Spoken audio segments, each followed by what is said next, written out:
Meantime, let's take a look at market technicals as we head into 2025. Joining us right now is Chief U.S. Strategist Ned Davis from Ned Davis Research, Ed Clissold. Good morning to you, Ed.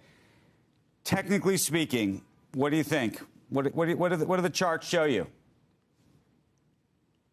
Market's in pretty good shape. Most stocks are above their moving averages. Most sub-industries are trending up. So even though the market's been dominated by the mega caps, are the ones driving the biggest returns, the equal weighted S&P 500 is up over 8% this year. That's better than what it does in most years. Now, what we've seen over the past several weeks, particularly the first half of December, is that the market pulled back in a lot of stocks. Experienced some declines. In fact, we had a 14-day run of more declining stocks and advancing stocks in the S&P 500, which is ties to the record high longest winning streak over the past 50 years. So that was kind of an odd anomaly, but now we're coming out of it. We've had a nice pop over the last few days. And so it looks like we've kind of digested some of that pullback and come out of it in pretty good shape. Do you have a Santa Claus rally prediction between now and the new year? It's very short term, I know.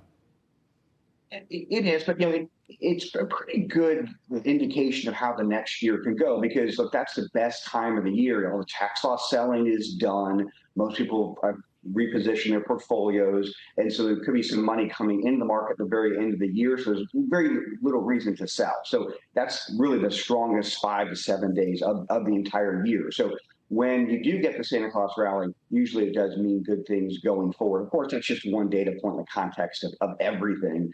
But the fact that we've gotten a little bit of a rebound this week after what we saw the first half of December is a pretty good indication that the bull market still remains in pretty good shape.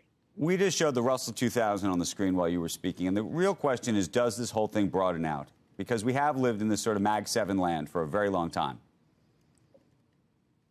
It really is important that we get more of the smaller cap stocks to participate. That is a sign of a more healthy economy, in addition to just more opportunities for stock pickers to find winners.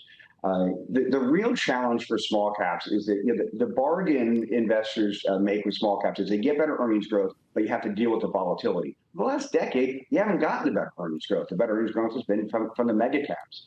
So that's what we really have to see next year. And the challenge, I think, is going to be on the interest rate front. There's a lot of unprofitable companies in the small cap indices. And if the Fed is near done or even raises interest rates next year, then that's going to rekindle some of those problems that we've seen for small caps. And they have to recapitalize, go to the debt markets again, and that's going to be a struggle. So until the large caps are proven to not work, probably that's going to be where people put their money.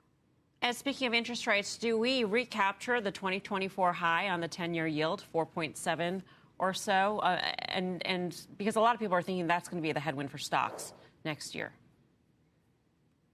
Yeah, values, a little bit above where we are now. Probably you could get close to 5%, which is where we got in 2023. I think if we got up to that level, the equities would really take note of that, and we probably would see a bigger pullback.